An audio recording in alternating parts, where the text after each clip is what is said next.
All right, so we're about to get into it. Like, we're about to hit our main topic for today, and in this week's Take Two, we'll be discussing AI and its place in Hollywood, man, and you know what it means, man. Like, first of all, what are your thoughts on it?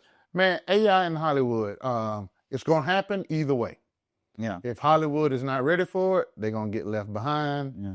If they're ready for it, it's going to be good for them.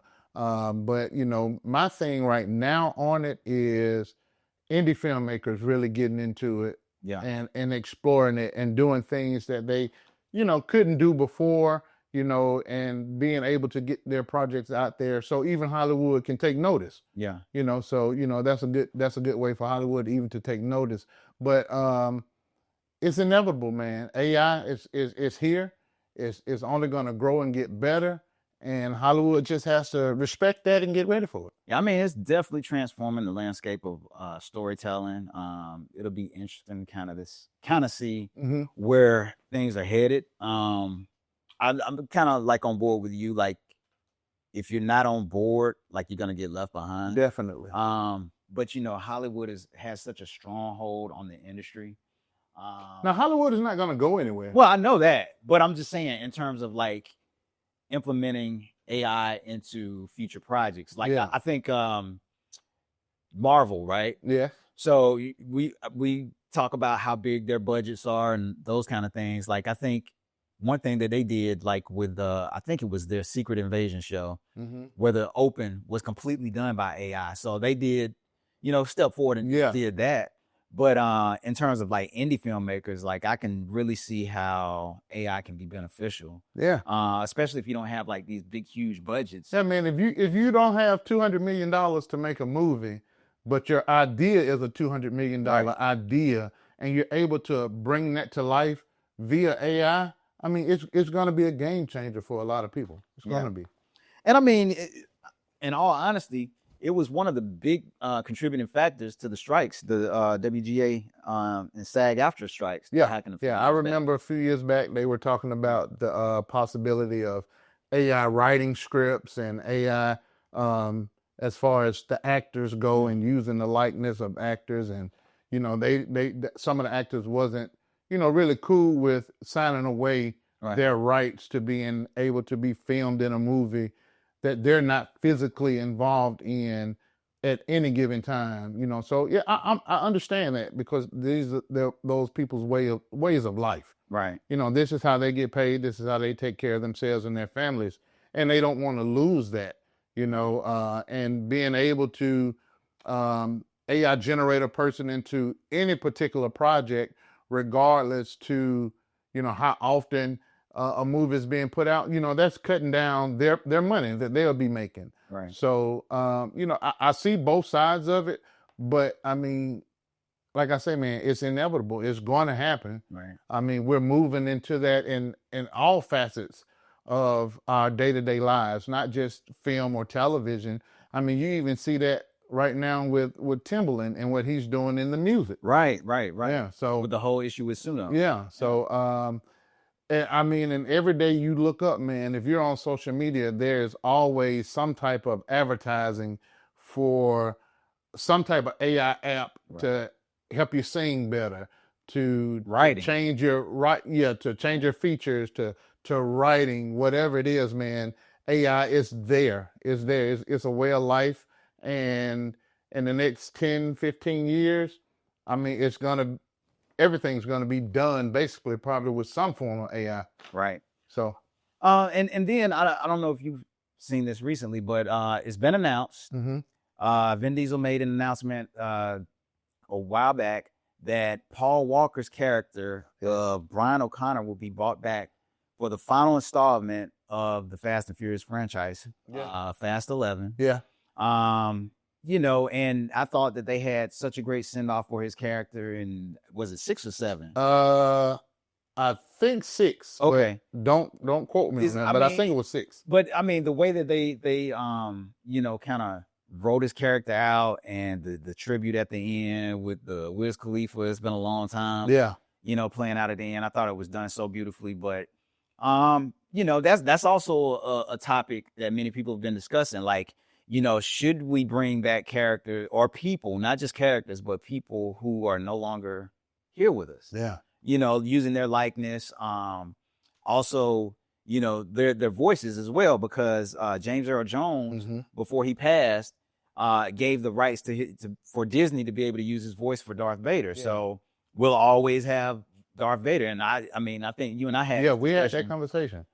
Where like we couldn't imagine anybody else. Yeah, I couldn't imagine watching anything with Darth Vader in it and hearing someone else voice that character. Right. Because James Earl Jones is an iconic actor. His voice is so iconic. I mean, you can play that voice and oh, that's James Earl Jones. That's James Earl Jones. So knowing that they can continue with that is great. And then I don't see it being such a bad thing to bring back some of these people, as far as the actor themselves to reprise a role, or even to be in a new role, something totally new.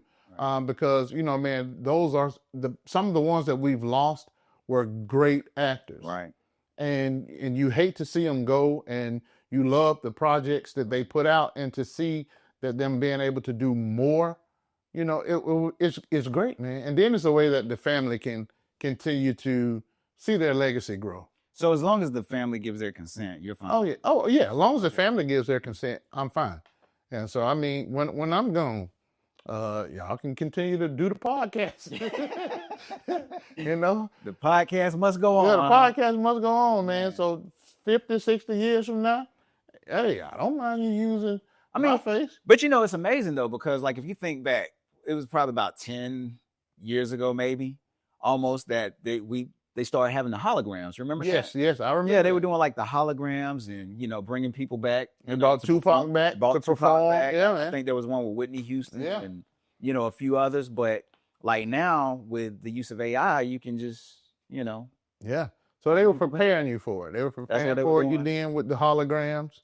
They already knew where they were going. So they was like, we're gonna give you this little piece, see how you enjoy it, your yays or your nays, and then we're gonna hit you with this. So yeah man. So how do you see that playing out though?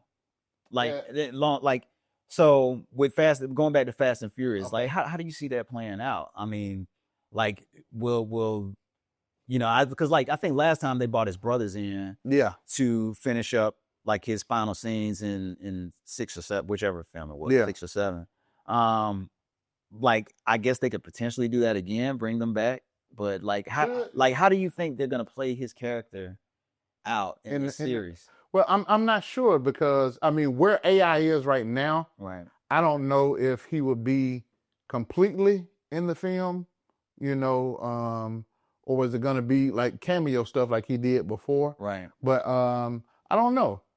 It's gonna be something to see. I know that much, but I'm waiting to see what happens. Right. Same here. I mean, because originally when Fast and Furious started, it was a very grounded kind of film. Yeah. They were like street racers. That's right. And it started with Vin Diesel and Paul Walker. That's right. That was Fast and Furious. And then it grew, to something else. But or it's into what it is today. But it'll be interesting to see if they can go back to, and I know that's one of the things that Vin Diesel stated, that they were going to go back to that street racing element that the film franchise started with. So it'll be interesting to see where they go, especially bringing his character back. Yeah, it'll definitely be, especially how they did the send-off and then they turn around and bring his character back. It's going to be very interesting to see how that plays all together.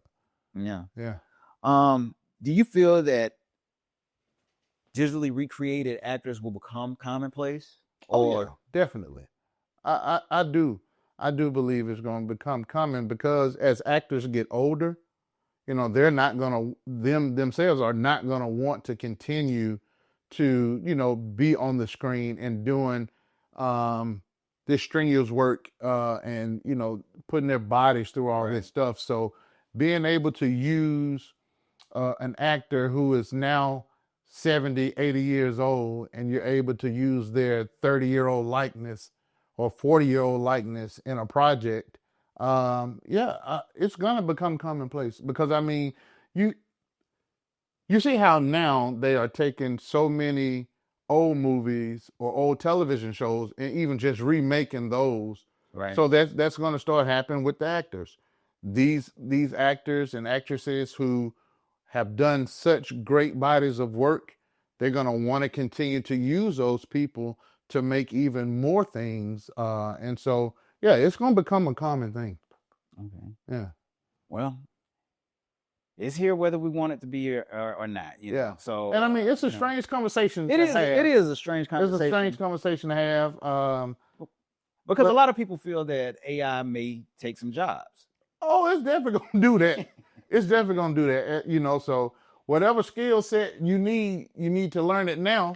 You know, especially in this future AI world, that you can, you know, you may not be there physically doing this, but you can program it or whatever else the case may be. So you're still able to work. And again, it's a hard conversation to have, knowing that people could possibly lose jobs. Yeah. You know, the creative mind of a human, you know, could be put on the back burner for a computer, you know, or whatever. So if we can keep that human soul aspect into what the AI can actually do, you know, and use it to a way that a human has to be in control, or, you know, that human input still has to be a part of it, you know, would be great. Same thing like with Echo Hunter. Yeah. You know, we'll be talking, you know, about Echo Hunter. So, well, we'll be talking to Kevin the Kid. Yeah. So, you know, to see that they use real actors in a fully AI generated film, you know, combine the two elements. So if we can keep it in that same kind of vein, you know, I see it'll be a win-win for everybody. But again, it is a hard conversation to have, knowing that you can be replaced by a computer. Right. Do you use AI? I have. I use ChatGPT. I ask ChatGPT questions all the time.